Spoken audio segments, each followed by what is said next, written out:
cute.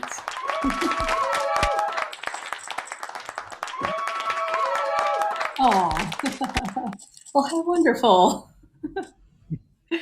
Well, we'll just kick it off. Thank you all for coming to the show today. Yahoo!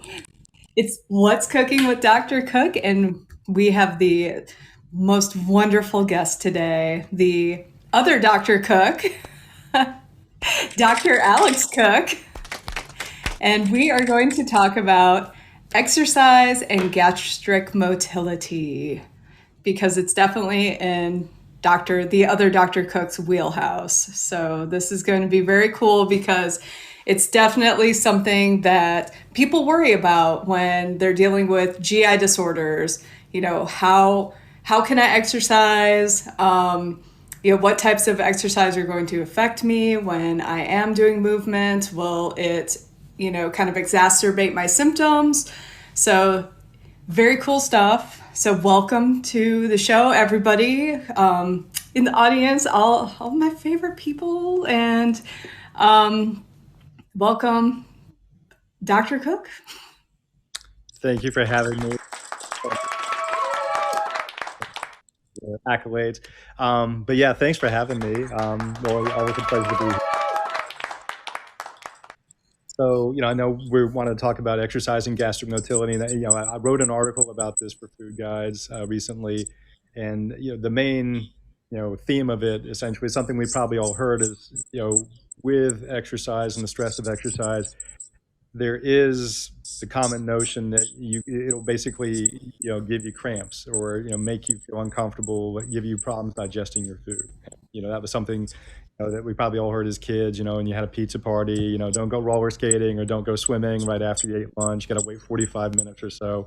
And that's, there's a bit of truth to that, essentially, when we look at what, interferes with your ability to comfortably digest food. You kind of look, backtrack to the anatomy of the gut. When we talk about the gut, essentially, we're talking about your gastrointestinal tract, and it's kind of a fascinating group of organs. They really, they're muscles, esophagus, stomach, intestine, and they really function as one. The term anatomically or physiology is they call it a functional syncytium. I remember learning that in grad school. But it means they act together as one, which, basically the muscles in your esophagus, your stomach, your intestines, they're all connected. They have what are called gap junctions. If one of them contracts, it'll send the signal to contract to all the other muscles in the organ. And in the case of the GI tract, it's all the organs. So eventually they should contract in a nice rhythmic fashion and they all behave together as one. And how fast do they contract is something that, unlike most of our muscles, our skeletal muscles, for instance, we voluntarily control those. Our GI tract, it contracts kind of to its own beat. It has a lot of control to it, but the control is at the subconscious level. Essentially, our autonomic nervous system, which is essentially our body's autopilot, that really exerts a fine control over the GI tract, and it is a really sophisticated system. You might have heard of the gut brain. The gut has a ton of nerves. I think it's like over 100 million nerves going to and from it, essentially. So it is highly tied into the nervous system, but just not in a way we can voluntarily control. So it's a really fascinating organ. But the main thing that we can do voluntarily, in terms of exercise, at least, to control the speed of our gut contraction, is sort of as a side effect of what we intentionally do, is when we exercise is how hard we work. That's kind of the big thing. So when like mom and dad said, don't jump in the pool right after lunch, they probably were on the right track, because like little kids, when they move, they kind of tend to go all out. They don't walk, they run, they play hard, which is a good thing in general. But if you just had a couple of slices of pepperoni pizza, that might not be the easiest on you, because when you move and you move hard, that's what shifts essentially the balance in your body's autopilot, your autonomic nervous system. It shifts to you've probably all heard fight or flight response, essentially sympathetic nervous system action. You get a predominance of sympathetic action when you exercise, and really when you exercise hard. That's kind of the key thing. And you move with vigor, with high intensity, which I'll talk more about later. That really gives a stronger sympathetic action. So as a consequence, you actually see that affect your gut. You're thinking about running, you're making the conscious decision to swim hard or play hard or do whatever. You're working your skeletal muscles, but as a side effect, you also increase activity of the sympathetic nervous system that does a lot of really cool things that help you prepare for exercise. It mobilizes your energy stores, increases your metabolic rate, dilates the airways in your lungs, all this good stuff that helps you get energy. But it also prioritizes blood flow to the tissue that's working, your skeletal muscles, which is good, but it actually reduces blood flow to your GI tract. So that's kind of the sad thing, or not really sad, but it's the potential risk, if you will. If you're working hard, you're pushing yourself hard with your skeletal muscles, you send blood to them, you increase metabolism to them, you reduce blood flow to the muscles in your GI tract. And if you've just eaten a heavy meal, that's going to essentially make the food sort of sit there like a brick for the most part. So that can lead to feelings of discomfort, bloat, and it's not really a fun situation. Yeah, I mean, I definitely I love how you started off that article because I think that pretty much everybody has been told, don't hit the water. Like you have to wait 30 minutes before you can go swimming after you've had the any meal, any snacks, We were always told that. It is kind of funny now thinking about it because really everything you just said, you would have had to have eaten a substantial amount of food for it really to have affected you. And also you would have had to have gone out there and, really swam or, you know, participated in relatively, high endurance activity for it also to have affected, you as well. So yeah, very, very interesting, to think that it was just lies that our parents told us, I could have gone out there swimming. Yeah, well-intentioned lies, and again, it depends on the individual, depends on how hard they're working. But I mean, I'm as a child, growing up mostly late 70s and 80s, for us it was the skate rink. That was, I'm like pre Chuck E. Cheese. We didn't have that, at least not in Oak Ridge, Tennessee in the late 70s, but it was whatever the skating rink was called. And, you had your kid, your friend's birthday party, your birthday party, you had, pepperoni pizza and some birthday cake. And yes, some pretty heavy foods there. And then if you hit the rink right away and do speed skating, it could be a little uncomfortable situation. But it does depend on intensity. That's really the key. So for intensity and in exercise science, the way we conceptualize intensity in terms of how hard you're working from a sort of a easily, well, not easily, it's a measurable, objective, scientifically precise, but practically useless standpoint is we often use the terms VO2 max and percentage of your VO2 max, and VO2 max is how fast you're consuming oxygen. As humans, when we work at increasing paces, essentially increasing difficulties, we consume oxygen more quickly, but at some point, all of us have a maximum rate at which we can consume oxygen, which is our VO2 max. It's kind of cool. And VO2 max, you can work at, submaximal, so lower than your VO2 max paces, and you can hold that for longer. And, from a scientific standpoint, the cutoff is about 75% of VO2 max. That's really when you start to see an increase in sympathetic activity to the point that you're probably going to interfere with digestion. So scientifically, in exercise science research and published journal articles, they've done a lot of really cool studies that have shown gastric emptying is challenged there. And you see challenges essentially to even like the gut barrier, its integrity once you do prolonged exercise beyond that intensity. But when you think about that from a practical perspective, what does that actually mean? How do you know what 75% of your VO2 max is? I often, make that point when I'm teaching my undergraduate students in exercise science, and they're all exercise science students. They're like, okay, so how many you know what your VO2 max is? And usually it's zero, maybe one or two of them if they volunteered to be tested by me in one of our classroom activities. But nobody knows what their VO2 max is, and nobody knows how you determine what 75% of that VO2 max is in a practical way.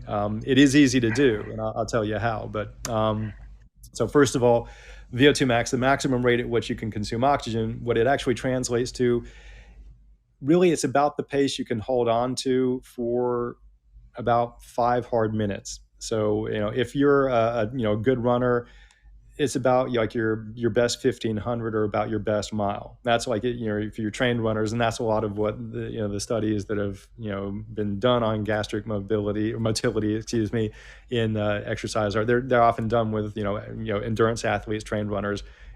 They know their VO2 max. They test them at varying intensities below their VO2 max and see essentially where gastric motility starts to be challenged. So 75% of your VO2 max is a lower pace than what you could do for about 5 hard minutes. 5 hard minutes, 6 hard minutes, about a mile pace for a good runner. If you're not a good runner, I'm not a runner. Basically what you could hold on to for about 5 minutes, and again, translate that to average American, who doesn't exercise. What could they do, maximum pace that they could do for 5 minutes? 5 minutes, if you're not an endurance athlete, is a long freaking time to exercise continuously. Yeah. So their pace, you're probably talking about, maybe a brisk walk for, average VO2 max for, Joe Sixpack, essentially. So that's what VO2 max is.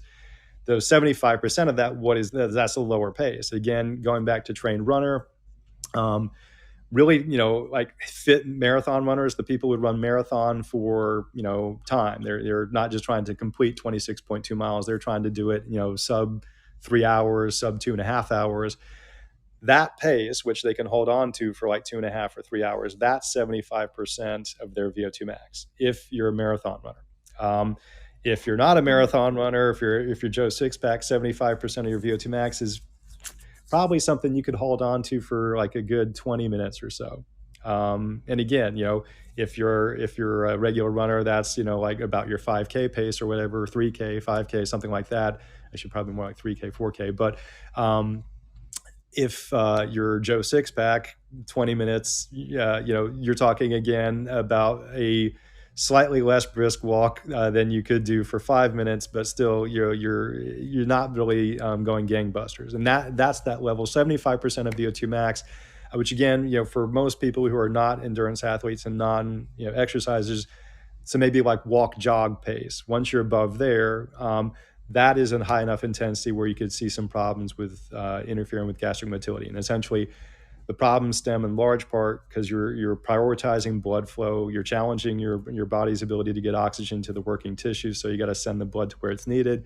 At the time, that's your skeletal muscles and your heart. So you temporarily reduce blood flow to your splanchnic area, your gut. And it's not a bad thing unless you just ate a slice of cheesecake or something like that. And then you feel probably a little discomfort. I'd be curious to see how many people actually have devices that measure their VO2 max now, because I know that my Garmin watch supposedly does. And what is the accuracy of that?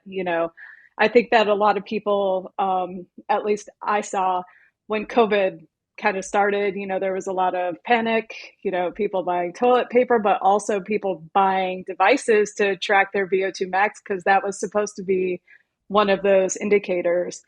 If you were sleeping and your VO2 max was starting to drop, or during the day, if your VO2 max was starting to drop below like a certain percentage or whatever, or was that your total oxygen sat?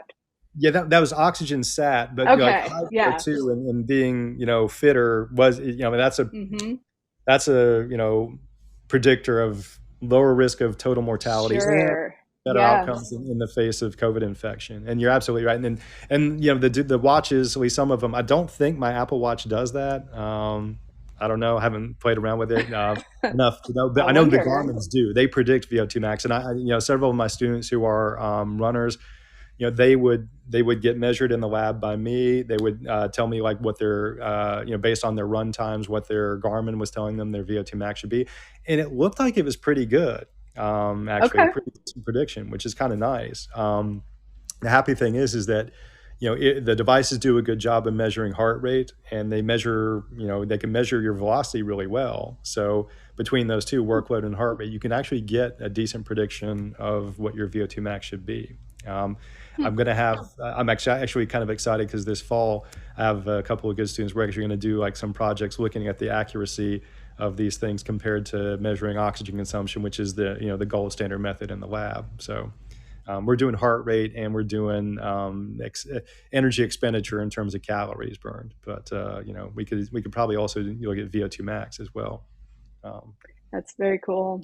So when you're talking about the VO2 max, you're talking about the, kind of walk jog for the 75%. Anything above that, you're kind of risking, you know, the gut issues at that point. Now, that's walk and talkable. So that's if you're going with somebody, you'll be able to speak with them at that pace. Yeah, I guess good point. The talk test is really good. Talk test should really get you to probably more like 60% VO2 max. So if you can Okay. carry on a good conversation, then you're probably not pushing yourself to the extent where it would be likely to interfere with the digestion. You could probably do that okay after a heavy meal, probably. Um, if you can't really form complex sentences, if your pace is hard enough where you can get out a few words at a time, I was born in Oak Ridge, Tennessee, that sort of level, that would be more like 75% VO2 max. Okay. Kind of a guideline for most people. I see. I see. It's all Very kind of cool. rough estimates, but Yeah.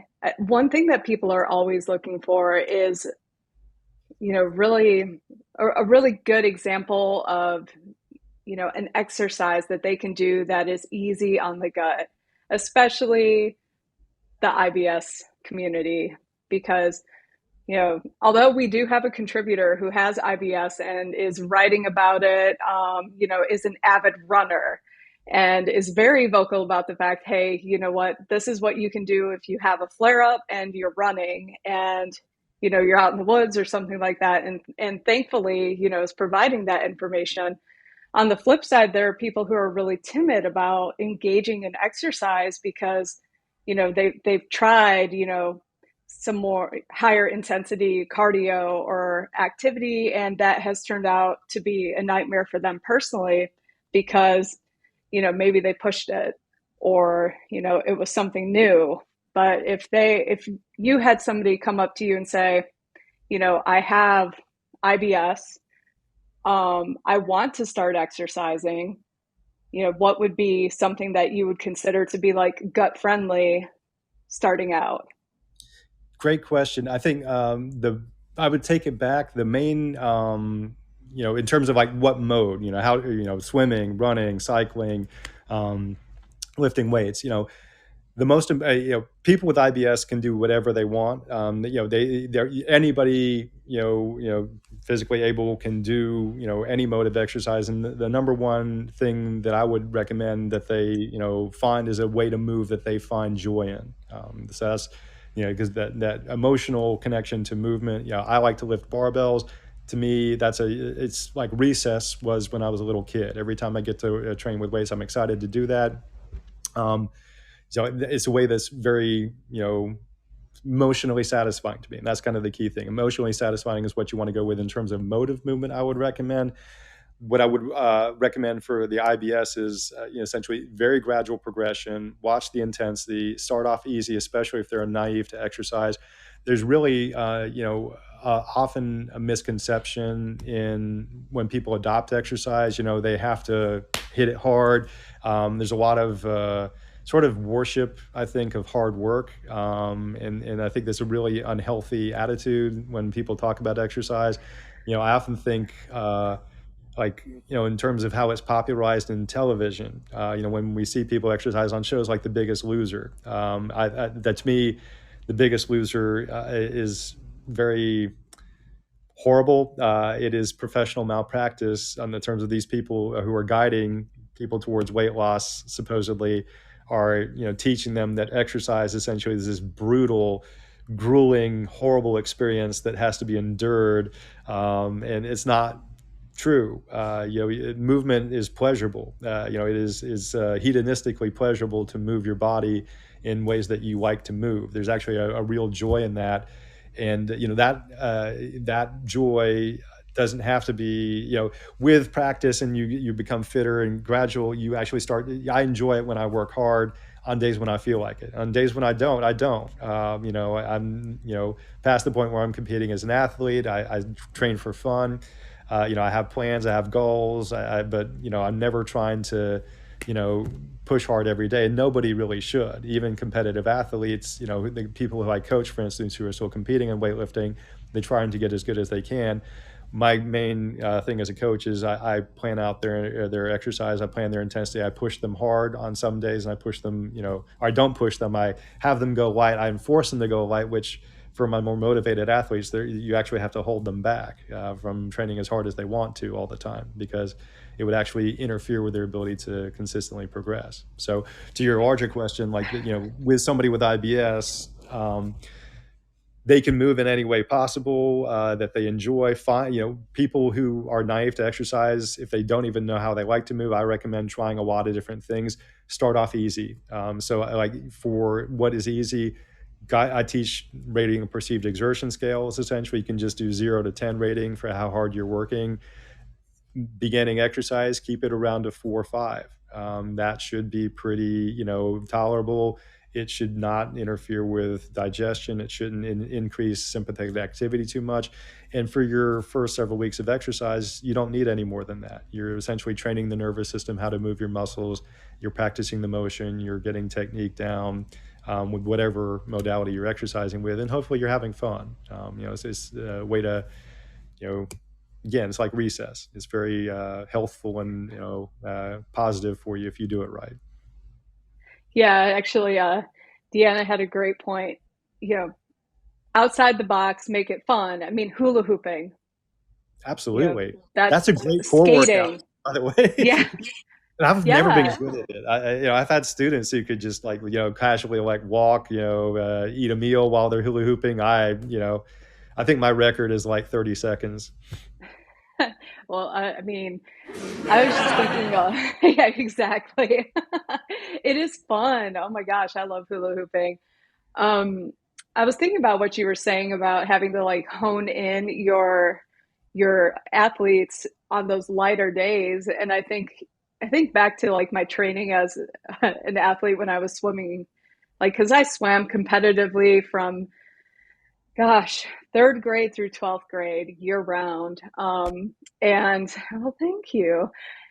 And it was very difficult making that transition from being a year-round athlete to being a young adult or being an adult, I guess, who was not competing all of the time and training all of the time to, doing fitness or, just doing anything without having that really intense training plan.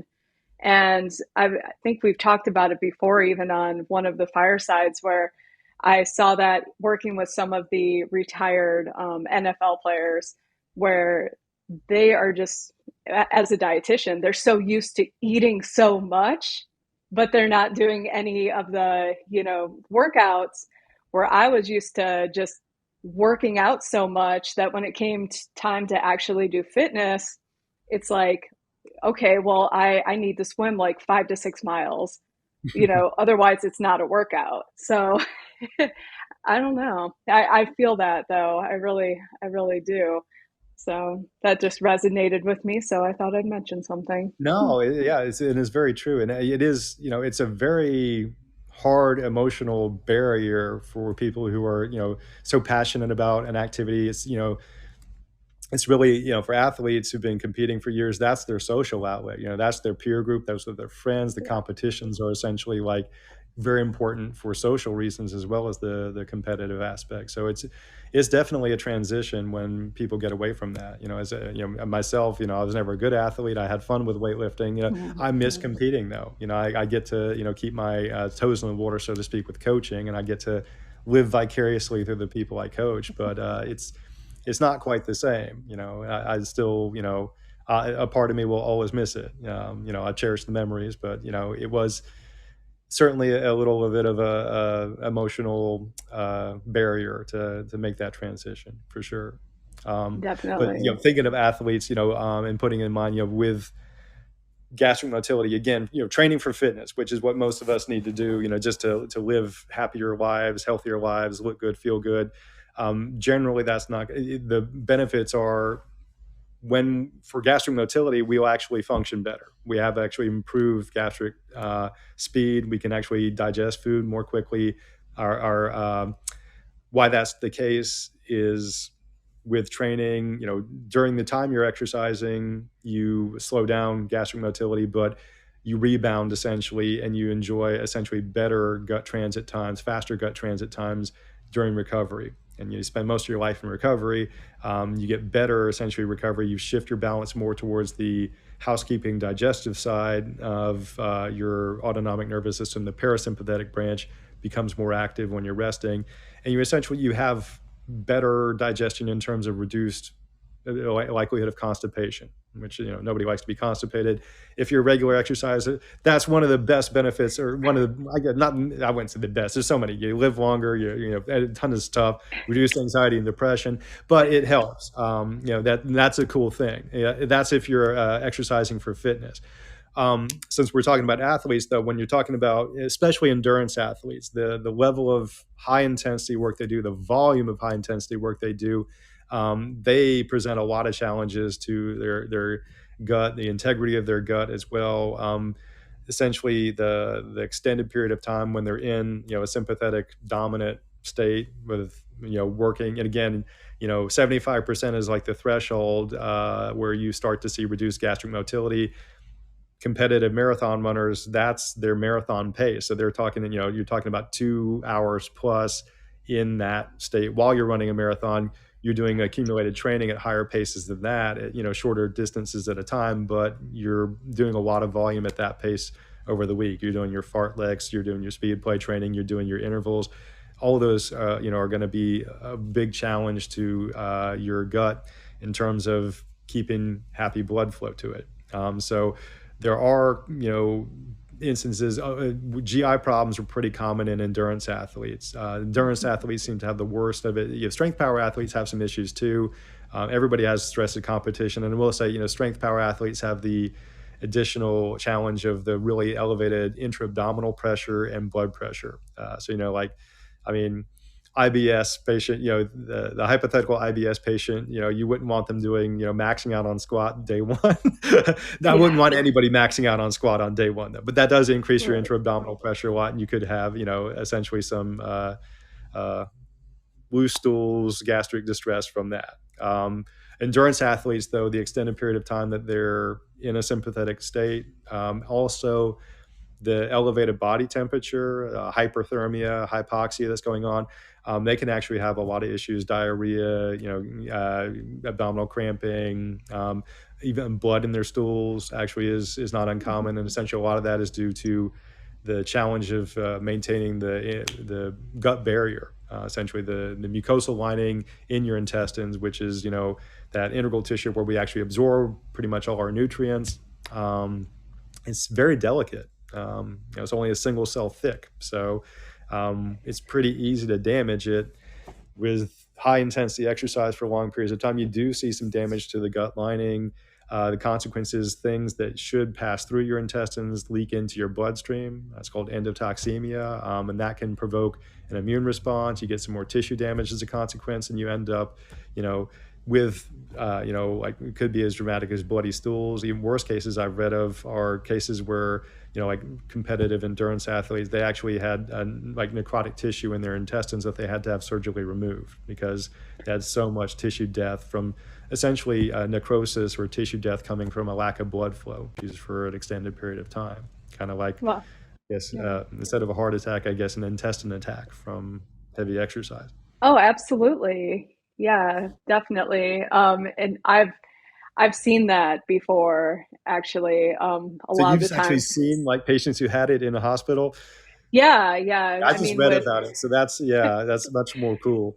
yeah. So when I was at the level one trauma center working there, we actually did have an upper GI come in, and that's exactly what it was. It was a marathon runner, so presented with an upper GI, and you know, that's Wow. that was that story. So Yeah, you know what I mean? Marathon runners, I got much respect for them. I would never had any attraction to that sport at all, but I got to respect their work ethic. But I never understood the appeal because like according to the myth, essentially, the first marathon runner, essentially, he was the messenger. He ran back and said, "Hey, we won," and then he dropped dead. So then people do that as a hobby. I never understood that. I was used to joke like from a mythological standpoint. You had the marathon runner, the first marathon runner dropped dead. I wanted to get strong like Hercules. I lifted weights. Hercules actually he ascended to Olympus and became a god. So that's much better outcome than the first marathon runner. I think we all have our outlets. So Absolutely. And you I'm know, not judging. I'm just saying my personal preference. And again, I know a lot of marathon runners. I got a lot of respect, a lot of love for them. I've done a lot of testing for them, but yeah, just not my cup of tea. Thank you very much. yeah. I've had shin splints before, so I don't. So you don't get that from swimming. No, no, or walking. But the one thing I did learn from our contributor, who is like a long distance, like endurance runner, is she actually, because of like the flare ups that she gets from running long distances, she recommended a flip belt. They're called a flip belt. So she wears one when she runs because she has to keep like tissues and whatnot in there just in case she has to run into the woods. And I actually got one of those flip belts and have been like just loving it. When I've been walking with my friend outdoors, I can put my keys in it and I can put my phone in it. And it's just so comfortable. Like it doesn't, crowd the body, doesn't heat you up or anything like that. Oh, Indiana loves hers as well. So yeah, it must be a thing. I actually got the bright yellow just in case I was going out like in the dawn or dusk, and I needed to be seen. So, but Very yeah, I well. love it. It's a flip belt. Yeah, super cool stuff. Yeah, this is really cool to talk about this, though. You have some very interesting topics coming up, and the whole idea that we can kind of talk about exercise as a way to also, kind of lessen our symptoms through the fact that we're kind of decreasing central obesity, which is also a huge risk factor for both GERD, acid reflux, and IBS as well. And you know Yeah, definitely. I'd also add to that, you have the physical effects of exercise, in terms of over time, chronically, and in the resting states, you'll have better gut motility because a stronger parasympathetic nervous action. You'll have reduced visceral fat because essentially yeah, you'll see some repartitioning of your body fat. You'll burn more calories. You'll see lower fat storage in that gut region. Even if you don't lose much overall fat, that's like the first place it'll go from, which is right. the first place you want it to go from. But then I'd add, in addition to that, then you have the psychological effects. There's so much good evidence that exercise reduces anxiety and reduces depression. And I know there's a lot of good evidence also that higher levels of anxiety and higher levels of depression are related to IBS. And, emotional distress is, again, it all goes to the really intricate communication between your gut and your brain through this Mm-hmm. very vast neural inter network essentially between the two organs, where yeah, it makes sense if and you think you're emotional, you're upset, you feel it a lot of times in your stomach, in your gut, because you're getting into that fight or flight response. And if you have lower levels of anxiety, lower levels of depression because you're moving more, it's a win-win. You get the better digestion, which will help also with reducing anxiety and depression.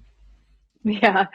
I always think about like whenever we'd be eating and I would be like, gosh, it would always be that time when the kids would come to quarrel with me. And I would be like, Isn't that the not now. It's going to affect my digestion. Yeah, I remember many instances of that, sadly. But yeah, it's a true thing. I mean, it really does. Everything between your brain and your gut is just it's so connected. I mean, even for people who do not suffer from IBS, but it's true thing. So um, I did have to. I was kind of chuckling at the beginning of your talk right there because Deanna said that they don't bring attention to their goods. Where she's at when I was talking about my yellow flip pack. I just want to mention, Deanna, that where I walk is an actual gym track. So it's an outdoor gym track. So it's good. But yes, It's quite safe, yes. I'd say. So, They might even have cameras. I'm not sure, but probably. So, but yeah, yeah, and walking is one of those things where like, you're safe. You're pretty much safe in terms of, right after your meal, you can go for a leisurely walk and that's not going to hurt you. Another recommendation, yoga, that's going to be another kind of low intensity thing. Exercise that's going to help as well. Um, swimming. Swimming's low intensity too. I mean, you can get at it though. Don't you get me can, wrong. yeah. You Yep. can. um, Yeah, just out of curiosity, like, can you, like, as a competitive swimmer or former competitive swimmer, can you exercise with low intensity in the water? Because I know some people, like, once they've competed so long in the sport, they don't know how to go easy at it. if I'm in an actual like, you know, 50 yard, 25 yard, no, I can't. If I go to work out, like if I'm going to go work out, if I tell you I'm going to go work out in a pool, I'm killing it the whole time I'm in there. Mostly just to show off that like I still got it.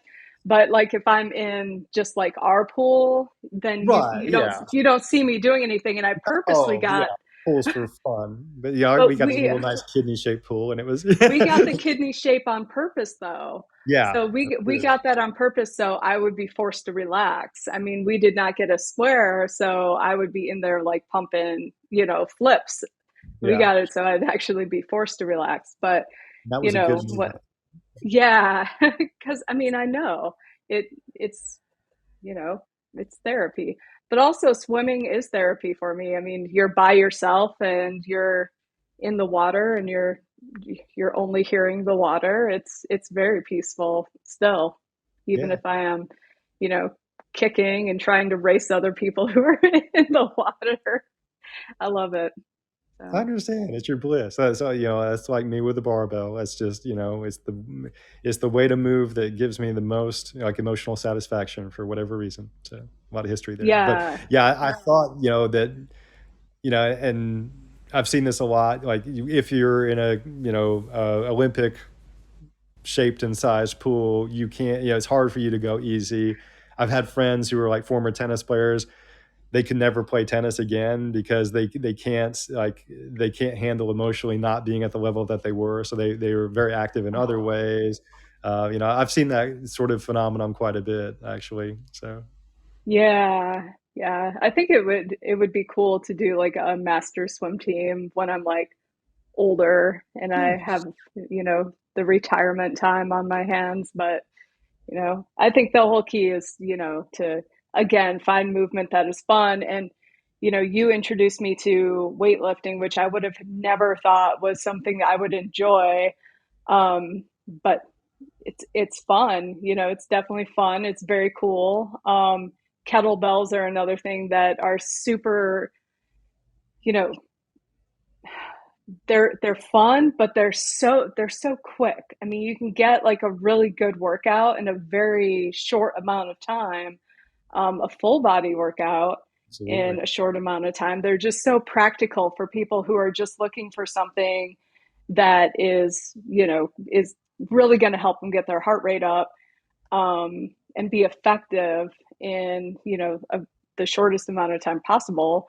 Yeah. And But relatively again, cheap to that use in the store too. So yes, relatively cheap. But again, that is kind of that psychological thing. Like you, that it's doing something for you, but after doing 2.5 hour to 3.5 hour swim workouts, it's like, is this thing really like doing that after 15, like 10 minutes, 10, 15 minutes? It really is. yeah, So, absolutely. And that's something that, I talk a lot about to my students in terms of like, getting people in to exercise, especially, break them gradually. Never underestimate the value of, very small duration, short bouts of exercise. It's very meaningful. There's actually really, good data that shows how important it is for metabolic health. It actually does a lot to improve insulin sensitivity, for instance, even if there's no measurable impact on like improving your VO2 max, improving your cardiovascular fitness. It really does improve your metabolic fitness with just any movement. And it doesn't have to be long. It's just you accumulate more movements throughout the day. A really cool study they did on weight loss and exercise years ago. This was from the 1990s. It's a really good obesity researcher who does the behavioral aspects of obesity. So trying to find interventions that very cleverly, from a psychological better adherence. And what he found was they educated, like they randomized subject assignments. Some of them did a planned exercise where they actually had supervision. They'd come in, I think it was like 3 to 5 days a week, 45-minute sessions, get them up to like a percentage of their heart rate max, like 75% of heart rate max.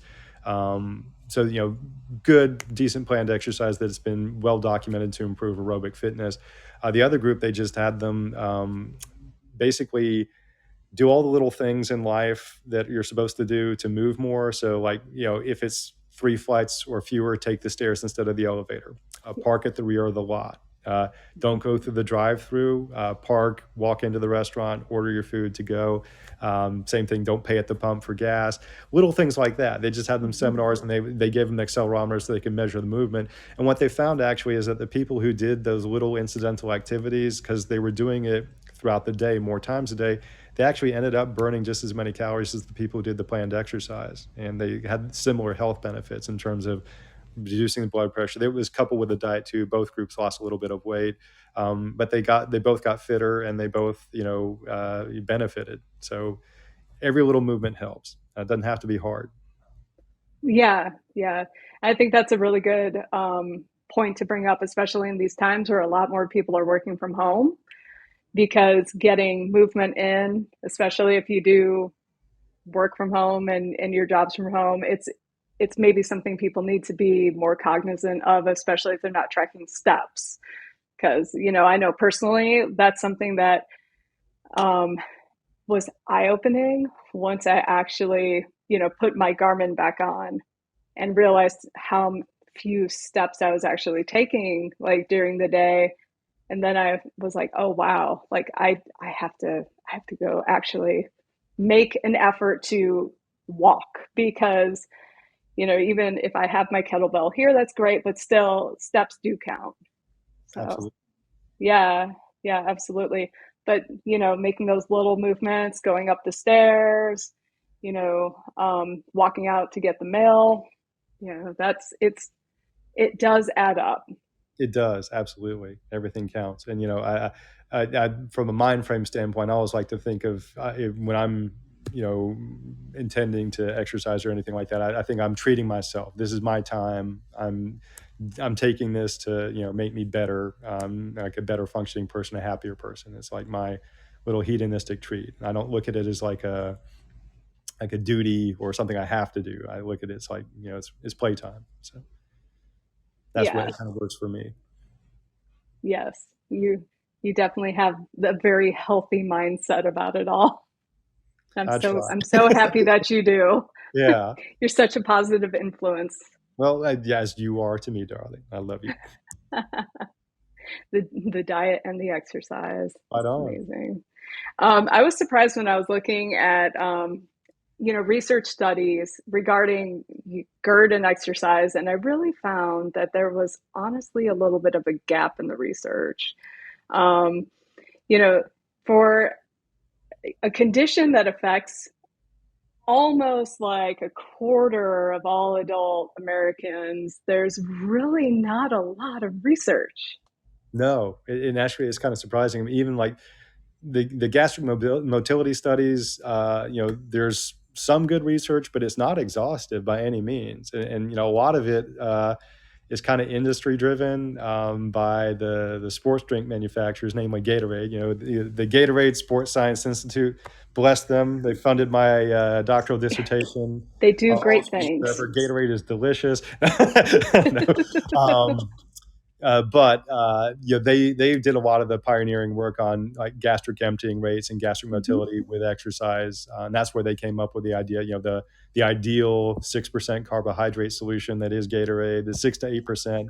Powerade is 8%, Gatorade 6%. So but somewhere in that neighborhood is what they argue is actually going to empty your gut faster than just water will, because actually you have the SGLT, the sodium glucose co-transporter that pulls water. With it, if you have the carbohydrate mixed in, a little faster than water will be moved by itself. So, yay, Gatorade. Yeah. They're funded back in 1999. There could certainly be more research, especially with reflux. I would guess that exercise, it would probably be a matter of the intensity levels, and low intensity exercise would be less likely to exacerbate reflux, and probably low intensity interventions would be very helpful to those patients in terms of reduction in anxiety, reduction in depression, and general health benefits, improved circulation overall, better parasympathetic tone. But that's just a guess. I'd love to see, more intervention studies on humans, because I know even some of the gastric emptying stuff they've done on animals, which, is often a hard stretch to relate that to human beings.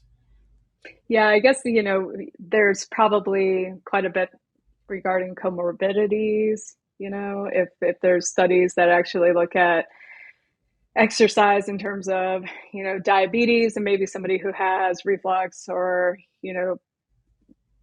another condition. I know that a lot, with IBS perhaps, but not specifically with acid reflux and GERD. Honestly, I think I saw like 2 or 3. Yeah. So it would be looking just for that specific group of people who maybe don't have any other comorbidities outside of, the weight perhaps, but that would be interesting. It'd be really I would hazard a guess that a lot of it would be due to funding issues. I think the big money probably comes from NIH geared, and American Heart Association geared towards the better funded diseases like obesity, diabetes, heart disease, you name it. So, but it wouldn't have to be a huge investment. It could be just more survey type studies on people with GERD. That would be cool to do. It's a gap. I definitely think that you should hit your students up. Yeah, there you go. You heard thought. it here first. Yeah, amen. Definitely. Well, this is super cool. I would love to invite our wonderful audience who has hung out with us. If you have any questions or comments, please, we'd love to hear from you. I would love to hear if you have a successful favorite exercise you love, or if you have experience. Ooh, we have somebody who's coming up. Yay! I don't have a successful favorite. That would not be my size if I did, but my favorite is eating. That's a problem. No, but I do agree with you guys. I do want to get some kettlebell. Is that what it's called? Kettlebell. You only need I one. can show you. Oh, so I only need one, right? We need one, yeah. And you swing it. That's that thing you swing, like from a squat position, and you swing. It's like doing a granny shot when you were a little kid playing basketball. pretty much. I would recommend that. There's actually several good books too to go along with it. Let's see, my favorite I think is Enter the Kettlebell by Pavel. He's like he's a Russian guy who bought kettlebells were very popular in Russia before they were popular here. He kind of popularized that in the early 2000s. But swings, get ups, snatches, clean and presses. You can do tons of things with kettlebells, halos, windmills. There's all sorts of fun things you can do. But swing is one of the easiest, and it's incredibly good exercise. It's very beneficial. It engages a large amount of muscle mass, and it's relatively low stress on your body. So it's a good one to start with. Okay, because I'm doing a program right now that is saying, okay, 3 days do your brisk walk and 3 days do resistance training. And then every day do like a functional movement that helps you stretch everything. Like a restorative yoga or something. It's slow and functional. And that's kind of where I am. So I'm walking and then I'm looking up online, like, what am I going to do? Squats, or yesterday I did yard work, and trust me, every part of my body hurts. Like I everything. understand. Everything. But yeah, just looking for something that I can do that's short on time, big on benefit, and inside, because I don't stick to a gym routine. So yeah. So I think I need one of those. Even though I do like my bikes and skates and hula hoop, just saying. Honestly, resistance bands are great too. So you can do a lot of squats and stuff with just the resistance bands, and they come in different thicknesses too. So I do have some of those are fun. because I like to invest in exercise equipment.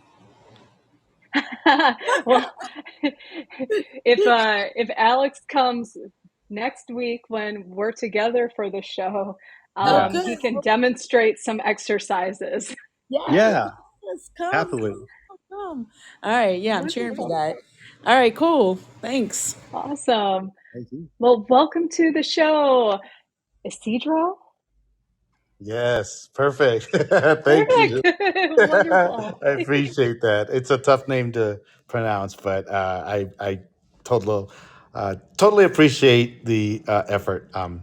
So no, I love your guys' show. A lot of stuff just resonate. I just hit 50, so we're in the same group. And I remember thinking when I was like 25, going, in 15 short years, I'll be 40, blah, blah, blah. And I certainly don't feel older as at least what I thought it was when I was younger. I thought, when I'm 50, I'm going to be old. And I remember my dad saying that he thought back in the day, he passed away 2 years ago, but he said when he was a kid, he was born in the 30s, but when he was a kid, he used to think 50 was old, that if he could just hit 50, that he thought that was the end of his life. But he was a cyclist. So fortunately for us, he kicked down some pretty good genes. We're not athletes, but we're pretty good at getting, we're pretty good at climbing a wall, or, I got into CrossFit a few years ago and I've stuck with it, although not hard. Here's where I'm getting at. My wife and I recently moved, or not recently, it's going to be a year already, or over a year. And I grew up in the Bay Area, in San Francisco, Bay Area, and we moved to Colorado. And people told us, well, it'll take about 3 months for you to acclimatize, to get used to that air up there. I'm still not used to it. So when you guys were talking about the VO2 and stuff, I'm like, what? I still feel I'm not used to it. I still get really winded going up and down the stairs. And the other thing that happened is I moved to a beer town and I can't drink beer anymore. So I was just, what are your thoughts on something like that? Whoa. Well, why can't you drink beer anymore? Is it reflux, or is it? No. So I did a blood panel about 5 years ago, and the doctor said, well, you have high levels of blah blah blah for barley, so you may have allergies to that. And I'm like, oh, so that's what it was. I started drinking at a young age, and it was beer. I hated the way it was, but I grew up in the neighborhood. Well, by the 15, you're pretty much a drinker, and so I always drank beer, preferably Bud Light, because growing up in the 80s, that stupid dog that, like, Bud Light, whatever, right? Spud Mackenzie, McKenzie. yes. And then, so I always thought that drinking beer and getting a buzz, I thought that was part of the normal thing. Well, it turns out I was always allergic because I ended up working at a winery, and that never happened when I would drink wine, and that never happened when I would, take shots or whatever. But I was always allergic, but I guess I just got used to it. And so I would get sleepy, I would get tired, but I just stuck with it. Add to the fact that I grew up in a taco truck, and we would go to bed like at 3:30 in the morning on weekends. People thought I was on drugs. I'm like, no, I'm normally up at this time. But so I had a pretty cool youth, right? I drink beer, and even though I was sleepy, I wasn't sleepy. But then moving over here, it what happens to me is I drink beer, and I get, like, after the first, I could physically drink it, not a problem, but after the first bottle of beer, my head, I feel like I have a hangover. And then if I do drink a few more beers, and thankfully I used to drink a lot more, so now I have a bunch of beer in the fridge, I'm not even drinking it, but what happens is I wake up with this horrible hangover. I'm like, so I think it has something to do with the elevation, but it's been a year and a half, and I still feel like I'm just tired talking to you right now. I feel like I'm kidding. That sounds awful. No, I that's guess great. the elevation is just taking it. I love your show, by the way. I've seen it, so Thank you. it's awesome. Gosh, I'll let Alex talk about the elevation. Regarding the beer, I will say that our allergies, like we can develop allergies at any time. So, it's very possible that you do in fact have an allergy to something in the beer. That doesn't mean that you're allergic to all types of beer, though. You can kind of try around with different types. It could just be certain types of beer because they make all different types of beer. So, maybe try I'm not a huge fan of sours, but maybe try a sour and see how that reacts with you. Because that seems like it would almost be like a lesser of the evils, and just see if you have the same reaction with that. And I would say that might be, or a cider, a cider beer. I would say try a cider beer. Because I don't think you're going to maybe have the same reaction to every type of beer. Yeah. Now, if I could chime in, how about mead too? I'm a big fan of that personally, and it's made from honey. That's a wine. Yeah, it is a wine. It's true, but it's a very tasty wine.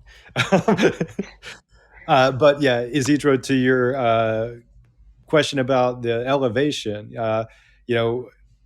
my thought is that might be a non-issue, because if you've lived there for a year and a half, you should have adapted to any lower partial pressure of oxygen in that environment. That's plenty of time to have adapted naturally. So if you're feeling tired and run down, it might be more of a consequence of age, because how you're feeling, that speaks to me very strongly for how I was feeling. I'm turned 50 this year, so you might have a few months on me, but I noticed a few years ago, I've always, sort of prided myself on exercising, trying to eat pretty decently. I have a weakness for cookies, but, I generally, I get my 5 fruits and vegetables in every day, very happily. I try to keep in good shape, but about 3 years ago, I started really feeling bad and just old and run down. And, and it used to be when I was in, younger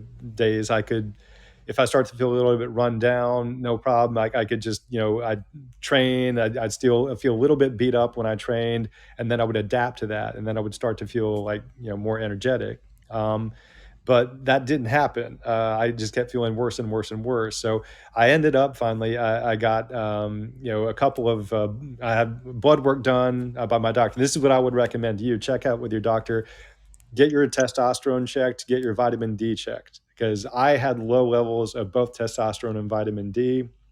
Both of those, if they're low, and it's pretty common for guys in our age range, vitamin D deficiency and testosterone, they kind of go hand in hand. But once I got that balanced out, it was very, very life-changing. It made me feel just a lot more vigor, a lot more happiness, a lot more like my genuine self versus feeling run down all the time. So I would suspect that might be it. Like I said, you should have adapted to altitude, because you will increase red blood cell production in a low altitude. And if you're capable of doing that, you'll do that within, like definitely within a year and a half. I think it's a few weeks. It's like 4 weeks, I think, is when you really see increased red blood cell production, and you see actually some changes.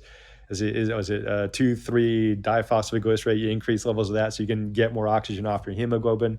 That all should have happened like a year ago, probably like a year and 4 months ago. But low testosterone, one of its functions is to increase red blood cell production. So if you have inadequate testosterone, you would have lower red blood cell production. That would make you feel run down and short of breath. And low vitamin D, you're just going to feel cruddy and run down as well. And maybe B vitamins as well. I'd check with a physician and get some blood work done. But I would suspect that might be more of an issue versus just the altitude change. And it might just be a coincidence that you moved to Colorado at the same time. Oh, thanks for that. No, that makes a lot of sense. And, the other thing is, the pandemic had an effect on a lot of people, right? The lifestyle, we tend to forget that all of us went through something that, none of us had ever gone through. So I will definitely do that. I appreciate the information. And you guys got a kick-ass show. I love this. It's so relevant. So I appreciate Thanks that. so much. And Isidro, you made a great point, because we all went through a collective trauma. I mean, I guess went through, and we're still kind of going through it, because it's not like it's completely gone. But hopefully we're on the other side. Hope. Yeah, hope. Hey, Chris. Hello from San Francisco. I have a quick question for you. Enjoyed the program and all the great information. My problem is this. I like to eat everything. Yes. The only thing I refuse to eat is raw oysters. So can you help me out? How do you cut back on all of the wonderful food that's available? I mean, I've already felt guilty, and I don't post pictures of food anymore. There are people hungry around the world, so I stopped doing that. My question is this: how do you start making those right choices, since I do like everything? Ooh. Well, You got a couple hours? Yeah, I was gonna say, I'm one of those dietitians who, I don't limit. And the reason why I don't limit is because maybe I'm phrasing that wrong. I don't think you should ever not have a food that you want. Okay. And the reason is that if you choose to say, like, I'm never going to have, like, the most common ones are usually like white bread, white rice, or, candy ever again. The only thing you're going to do is think about how much you want those foods. And eventually when you get them, you overeat them. So, there are very simple things that you can do. And, Alex is really, really good about this. Aim for 5 a day, 5 fruits or vegetables. Usually that helps to at least get, your fiber and your nutrients in. And, make sure that you have some adequate protein in at each meal and snack. And that should help with your satiety, so the feeling of, fullness. And if you plan for those 2 things, hopefully the other eating pattern or the other things in your eating pattern will come together. So if you can successfully do the 5 a day, and I always tell all of my clients that, all of my patients, that will assess your readiness for change. First of all, if you can, for couple weeks, 1 month, if you can add 5 servings of fruits and vegetables into fruits and vegetables. I don't want to say fruits, okay. So 5 servings, fruits or vegetables is what I'm trying to say. Not fruits and vegetables for 10 servings, just 5 of either. That shows that you're ready to actually make the dietary changes. A lot of people can't do that. But I think that if you're really ready to do it, add the 5 a day. And then, Chris, you know where to find me. So report back. I got you. So. Hey, I can I add appreciate that. something, Allison? Because too, I've also done is elevate what I'm eating. Like just if I'm going to eat the thing, if I'm going to eat the chocolate, it's going to be the best chocolate. It's going to be organic and it's going to be dark chocolate and it's not going to be 97 or something that I can't eat. It's just going to be something that I like. Or I opt for the really good chocolate that's sweetened with stevia. And there's those little bitty changes that you can make. Like my protein bites have chocolate chips in them with stevia, because hello, you can't give up everything. So, Yeah, exactly. I mean, you can't give up everything, and you shouldn't give up everything, because honestly, you have to make changes that are attainable and maintainable for the rest of your life. And, disordered eating patterns happen when you withhold. And it's just, the 5 a day is something that you can achieve. You can do that. That's going to increase the nutrient value of your everyday life. It's going to make you feel better. It's going to keep you regular. And Chris, I know that you've got that neighbor that brings you stuff too, right? I think That is correct, and it is 90% fruits and vegetables. yes. So that should be super easy there. I do have a salad every single day, a salad of some kind. Lately, I've been on this kick where I take whatever is given to me or whatever I can buy. I buy zucchini and squash and cucumbers, red onions, celery, and I chop those all up, and then I add a nice good Mother's apple cider vinegar. You know what I mean with the mother. What's it, Brags, Grags, Smags, Yeah. Mm-hmm. Wags, whatever it's called. And then I also add a little bit of olive oil and then some ground black pepper, and that's like my salad to go every single day. I have that, and it's delicious. And I haven't had fast food in 3 years, and I haven't had soda in 15 years. So I've done some of those lifestyle changes that have stuck, but I think I need to concentrate on quality, quantity, and quantitatively. In other words, when. So Yeah, well, with the salad to go, the only thing I think that you're missing there is the protein to keep you a little more satiated, because everything that you said there is perfect.